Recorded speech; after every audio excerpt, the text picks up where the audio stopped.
बांग्लादेश में इस्कॉन को अलगाववादी संगठन बताया गया है कोर्ट में सरकार की तरफ से, और इससे जुड़ी एक याचिका भी कोर्ट में है ताकि इस्कॉन को बैन किया जाए। हमारे साथ बातचीत करने के लिए तारिक अनवर है, कांग्रेस के वरिष्ठ सांसद। जिस तरह से हिंदुओं पर हमला हो रहा है, इस्कॉन हिंदू संगठन है, उसको फंडामेंटल बताया गया है, कैसे देख रहे हैं आप लोग, क्या मांग करेंगे? देखिए, ऐसा है कि ये तो बांग्लादेश का अंदरूनी मामला है।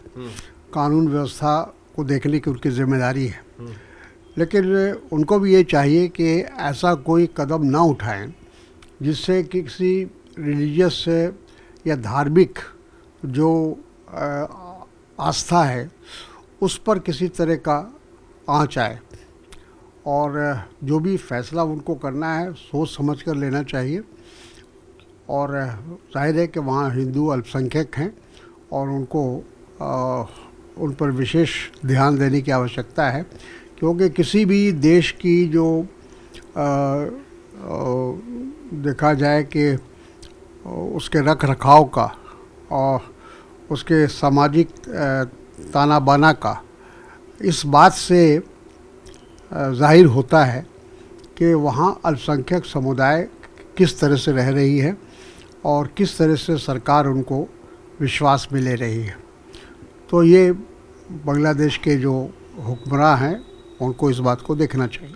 तो चिन्मय दास की गिरफ्तारी की गई, आपने कहा अंदरूनी मामला। भारत सरकार ने भी हिंदुओं की सुरक्षा और चिन्मय दास की गिरफ्तारी पर अपनी टिप्पणी की, लेकिन बांग्लादेश ने उसे अंदरूनी मामला अपना बताया है। लेकिन जिस तरह से इस्कॉन के चिन्मय दास हो या हिंदुओं पर हमले हो रहे हैं, आपको लगता है कि पड़ोसी बांग्लादेश होने के नाते भारत सरकार को दखल देना चाहिए?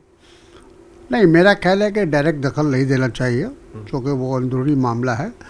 हाँ, अपना एक जिसको कह सकते हैं कि प्रोटेस्ट ज़रूर लॉन्च करना चाहिए। और वो हमारा पड़ोसी देश है और हमारा बांग्लादेश के साथ अच्छे रिलेशन रहे हैं हमेशा। बांग्लादेश को बनाने में हमारा योगदान है, इसलिए उसका प्रतिकूल असर नहीं होना चाहिए किसी तरह से। हमको कोशिश करनी चाहिए, अपनी बात भी कहनी चाहिए, लेकिन साथ साथ वहाँ के जो प्रशासक हैं उनको भी विश्वास में लेना चाहिए। अजमेर शरीफ की बात करूंगा। अजमेर शरीफ पे कोर्ट में दावा किया गया है कि वहां मंदिर, और कोर्ट ने इस याचिका को स्वीकार किया है। तनाव बढ़ने के आसार है, कैसे देख रहे हैं? ये गलत है। देखिए, ये सिलसिला ये अगर शुरू होगा तो इसका कोई अंत नहीं होगा। और अभी तो मंदिर ढूंढा जा रहा है। अब उसके बाद जो हमारे दूसरे मज़हब के लोग हैं, ख़ास तौर पर जो वो भी इस बात का दावा करेंगे। हर कोई दावा करने लगेगा, कहेंगे कि जितना भी जो गिरजाघर है उसके नीचे कुछ ना कुछ है।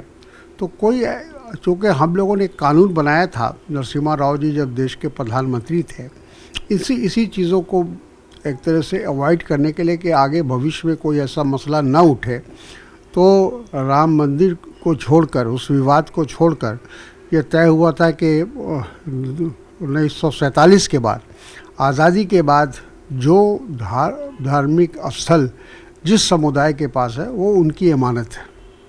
तो उस पर हम लोगों को अमल करना चाहिए, सख्ती से अमल करना चाहिए, नहीं तो इसका कोई एंड नहीं होगा। कोई इसका क्या स्वरूप ये धारण कर लेगा, कहना मुश्किल है। यानी आप अंदेशा जता रहे हैं कि इस तरह के वाक़े से समुदाय में संबंध बिगड़ेंगे, सद्भाव बिगड़ेगा? बिल्कुल, और बिगड़ रहे हैं। जो देखा अभी संभल में जो कुछ हुआ, ये तो उसी का नतीजा है। और कोर्ट इस तरह के जो फैसले दे रहे हैं या इस तरह का जो निर्देश दे रहे हैं, वो हमारे समाज के अंदर टकराव पैदा करने वाली बात है। तो जो हो रहा है वो गलत है, अजमेर शरीफ हो या संभल हो। और इस तरह की घटनाओं से आने वाले वक्तों में संबंध बिगड़ेगा भी, और बिगड़ भी रहा है, जिस तरह से संभल में हमने देखा। और अजमेर शरीफ को लेकर यही आगाह कर रहे हैं कांग्रेस के वरिष्ठ नेता तारिक अनवर।